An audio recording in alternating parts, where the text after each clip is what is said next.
Hello, good day everyone. This is Vlogs again. Magbabasa po ako ng tungkol kay God. Ang title po nito is yung When God Seems Distant. The Lord has hidden Himself from His people, but I trust Him and I place my hope in Him. Sabi sa Book of Isaiah chapter 8 verse 17. Lord has hidden Himself from His people, but I trust Him and place my hope in Him. Ayan. God is real no matter how you feel. It is easy to worship God when things are going great in your life. That's true. When He has provided food, friends, family, health, and happy situations. But the circumstances are not always pleasant. How do you worship God then? And what do you do when God seems a million miles away?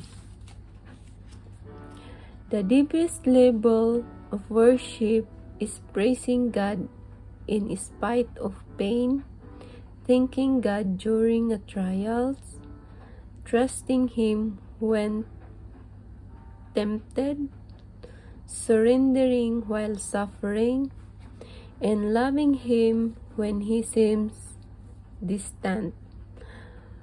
Friendships are often tested by separation and silence.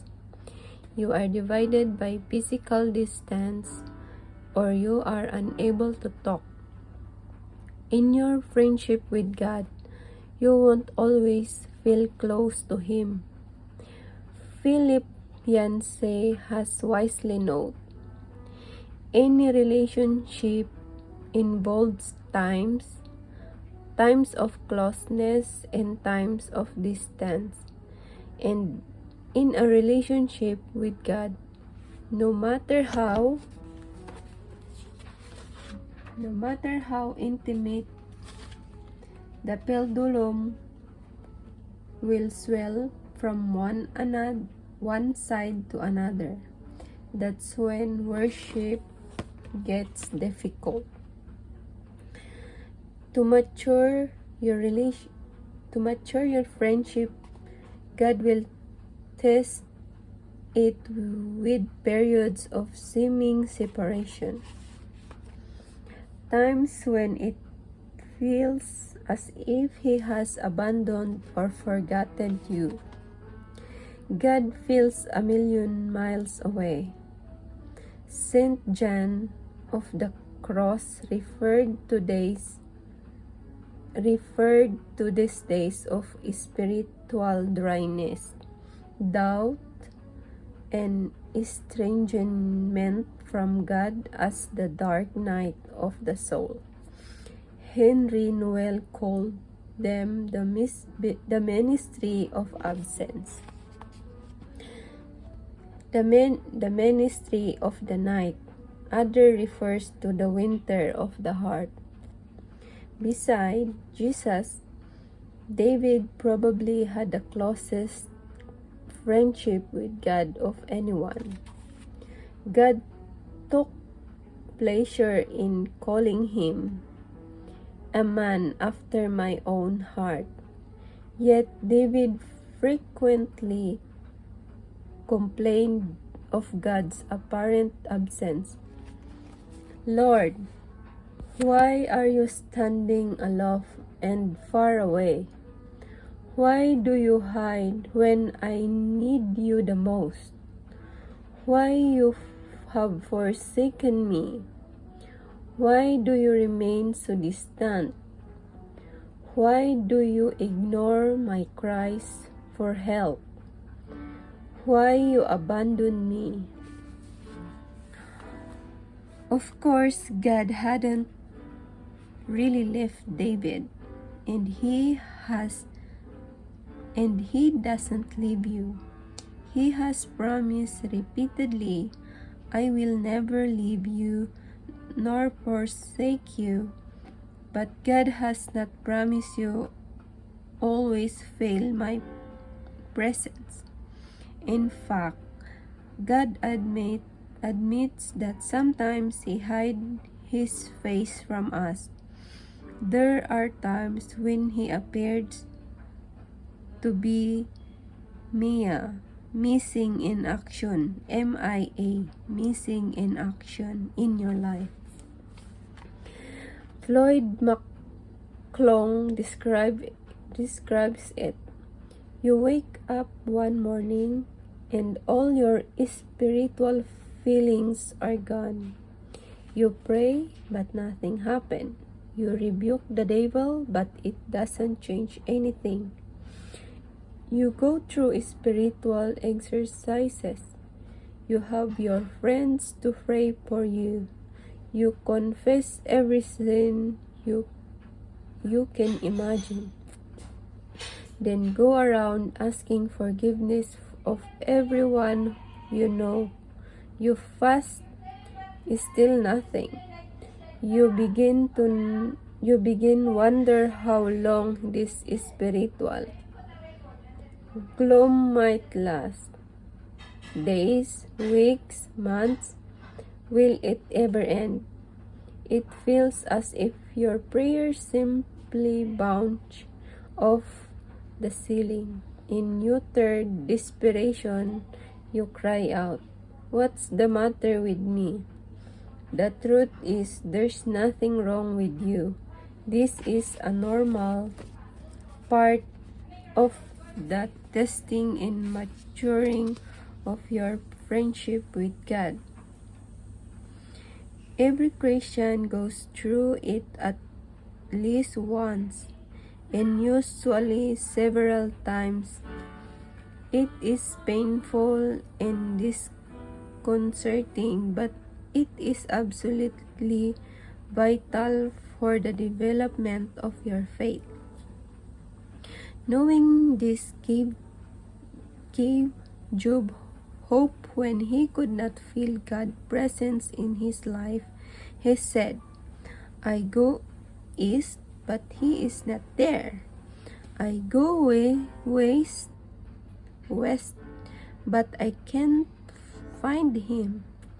I do not see Him in the north, for He is hidden. I turn to the south, but I cannot find Him. But He knows where I am going, and when He has tested me like gold in a fire, He will pronounce in me innocent.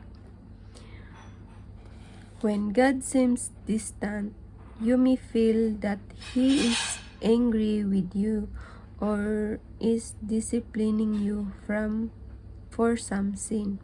In fact, sin doesn't disconnect us from intimate fellowship with God. We grieve God's Spirit and quench our friendship with Him by disobedience, conflict with others, busyness, friendship with the world, and the other sins. But often this feeling of abandonment or estrangement from God has nothing to do with the sin. It is a taste of faith, one we all must face. You will continue to love, trust, obey, and worship God even when you have no sense of His presence or visible evidence of His work in your life. The most common mistake Christians make in worship today is seeking an experience rather than seeking God. They look for a feeling, and if it happens, they conclude that they have worshiped wrong. In fact, God often removes our feelings so we won't depend on them. Seeking a feeling, even the feeling of closeness to Christ, is not worship. When you are a baby Christian, God gives you a lot of confirming emotion and often answer the most immature, self-centered prayer, so you know He exists. But as you grow in faith, He will win you of these dependencies. God omnipresence and the manifestation of His presence are two different things. One is a fact and other is often a feeling. God always present even you are unaware of Him. In His presence is too profound to be measured by mere emotion. Yes, He wants you to sense His presence, but He more concerned that you trust Him than you feel Him. Faith, not feelings, pleases God. The situation that will stretch your faith most will be those times when life falls apart and God is nowhere to be found. This is happened to Job. On a single day, he lost everything, his family, his business, his health, and everything he owned. Most discouraging for 37 chapters, God said nothing. How do you praise God when you don't understand what's happening in your life and God in silence? How do you stay connected in a crisis without communication? How do you keep your eyes on Jesus when they're full of tears? You do what Job did. Then he fell to the ground in worship and said, "Naked I came from my mother's womb, and naked I will depart. The Lord gave, and the Lord has taken away. May the name of the Lord be praised." Thank you, everyone. Have a nice day. God bless.